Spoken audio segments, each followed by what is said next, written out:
Bịakwanụ nụrụ na-akpọnatagokwanụ mmadụ 12 anụ nwụrụ n'afọ ebe a ndị nke si obodo Naijiria wee jebe Central African Republic ka fa jee lụọ ọrụ na Chinese company ka fa lụrụ ebe ahụ ka a na-akọwa na ndị China na-akpọzikwanụ fa ntụ n'ike na ndị China jizi ike fa wee na-agbari egwu orakiriputu falasi ọnya afa ala ọnya na fa hadịrị eme ifele na ịkpọ fa ntụ n'ike na-enwere ike ịnọ n'ihu ọnya na-akpọwanye ọnya ntu n'ọnya nwa ka onye isi fa onye nke a na-akpọ igorigo onye nke ayikwa n'akwa buru bụzi ife nọ wee na-agwa ndị mmadụ nọ na Septemba 2024 ka otu onye obodo Naijiria a na-akpọ Amos dururu fa bụ mmadụ ụmụ nwoke 12 nọmba wee na-agwafa na-enwere ọrụ dapụtara na Central African Republic na ọ bụkwana ndị China bụkwana ife nwe nya bụ ọrụ mmadụ 12 anụnwa wee kweta wee jebe nya bụ ọrụ na Central African Republic since Septemba 2024 n'ọkwa ya ka fa lụrụ ebe ahụ ndị China nke nwekwana nya bụ ọrụ wee durufa wee si na siti wee jebe Bangui n'isi na siti wee je Bangui ruru 850 kilometers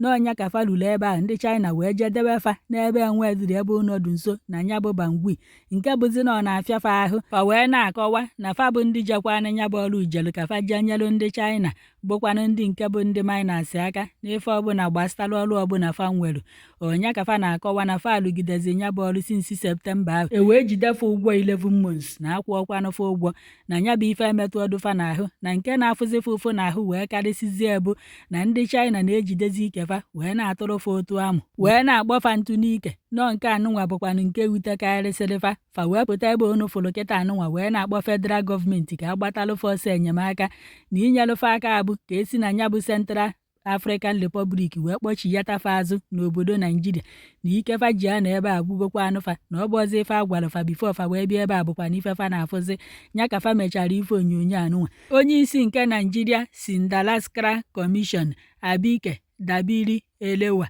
bụ onye nke jeziri wee fụ federal gọọmenti wee jụbazie ya ese ka a ga-esi wee dunata ndị Naijiria anụnwa dịkwanụ 12 nọmba ndị nke jelu Central African Republic ka fa jee lụọ ọrụ ndị China ọrụ wee ruo ebe ahụ ndị China wee na-akpọkwanụ fa ntụ n'ike wee jidekwafa ụgwọ ọnwa rukwana 11 months n'ọnya nwa ka emechara wee kpazie nkịta wee jee bunatacha ndị anụnwa ụnụ na-afụ ebe a n'obodo Naijiria ka fa natazi onye isi fa anụnwa wee nọrụ wee na-ekene federal gọọmenti nke ndị obodo Naijiria na-ekenekwa prezidenti na-achịkwa Naijiria na-ekenekwa onye isi nke ndị Sindalaskra Commission Masubionu Abike Elewa Dabiri onye isi fa anụnwa yikwa n'akwa buru wee nọrọ ebe a wee na-ekwu na ife o jikwa na-akọwapụta ife anụnwa abụrụkwanụ na ọ na-atọ ya ụtọ na ọ ha emekwana ifele na ọ na-akọwapụta na-akpọkwanụrụ fa ntụ n'ike fa niile dị 12 nọmba kama na ife o ji wee na-akọwapụta ife anụnwa bụ ka ọ ghara igbu olukwana echi niile onye ọzọ wee dabakwa na ụdịka ife anụnwa fa dabalụ mmadụ pụta o wee sị na ọrụ odokwana na Central African Republic iwee jebe ebe ahụ na ndị China nwere kọmpani ebe ahụ na-akwụ nnukwu ụgwọ na ife o jikwa wee na-akọwapụta ife anụnwa bụ ka ụdị ife melụfa ghara imekwa na onye ọzọ ka onye ọzọ ghara ịfụkwa n'ụdị ife anụnwa fa fụrụ na ụdị na fa jekwa n'ebe ahụ ịlụrụ ndị China ọrụ ka fa nwetakwa n'ego ndị mmadụ nọzi na kọmentị wee na-asị na ọ bụ na ife gọọmenti obodo Naijiria bụkwa na ife chịkọtara onwe fa ọnụ ọfụma na fa kwesịrị ije ebe ahụ mara ndị China dị ife anụnwa ndị a jekwa na ịlụrụ ọrụ andị na ntụ ebunatakwara ndị a na gọọmenti Naijiria kwesịrị ibufa wee jee ụlọ ọgwụ ka a marụ na o nwere ọya na-efe efe ndị China nyunyekwanụrụ fa n'ahụ nwekwana ife mmadụ anyị afụna wee sị ka m wetakwara ụlọ ife ihe egekwa ife fa kwuru ebe anụnwa maka ndị na-abụ mmadụ pụta ọzọ unu nwere ọrụ ebe nwa na-enwere ọrụ ebe nwa ọkwọ nlile ka fa na-elefe unu n'aka ndị ọzọ ka unu jee buru ohu n'aka fa ewere unu wee na-apịtọrị na-emere ife sọrọfa ekene dịrị Chukwu ka ndị Naijiria gbatadoro fa ọsọ enyemaka akpọnata fa ọ bụrụ na fa ajụghị ahụ gwanụ m ife ndị agha da agabiga n'aka ndị ahụ. Good morning, Nigeria. Good evening, Nigeria. We came here through a mining company who brought us from Nigeria to come and work here. We have been here for 10 months, but we need the assistance of Nigerians. We need the assistance of Nigerians to come and help us because the Chinese company that brought us here has abandoned us. Now, we worked here for more than 6 months and we were not paid anything. We arrived here September last year. For 4 months, they delayed us at the capital city. Even said we were arrested by the government, and when we came out, they brought us to this bush. You can see there is no house anywhere here. There is no house here at all. This is a mining site.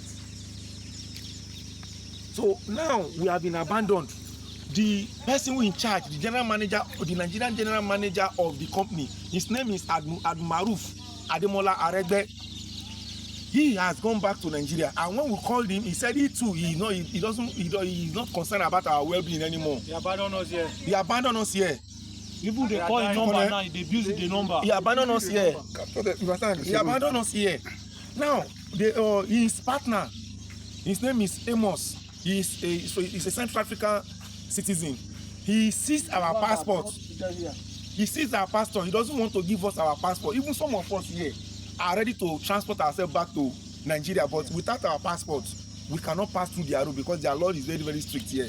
The distance between this place to Bangui is 850 kilometers, and within that places we have a lot of barriers.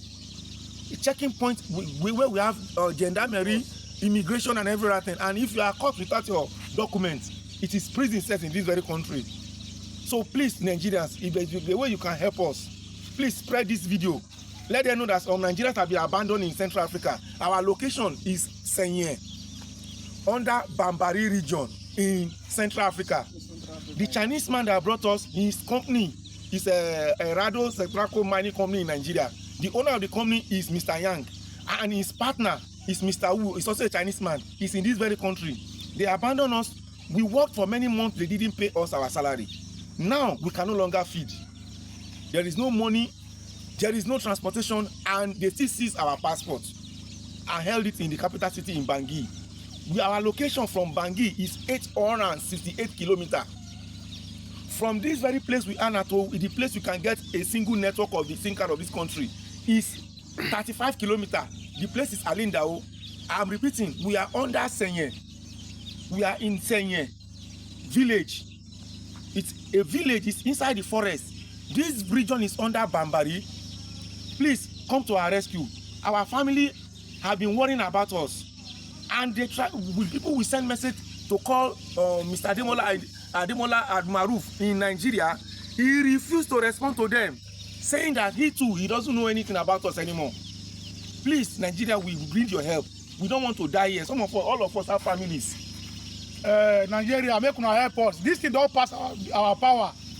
We work here 11 months when we reach Central Africa with this. No salary, nothing. I beg, this video where we do, go post them to many groups. I beg, may they help us. Please help us. We don't, now die we dey like this. We have no food, no money, no water, nothing. We won't die for this place. Our people, they come May they help us. May they help us, please. We are 11 people. No water, nothing. Now we dey no food. We don't tire for this place. We need na help.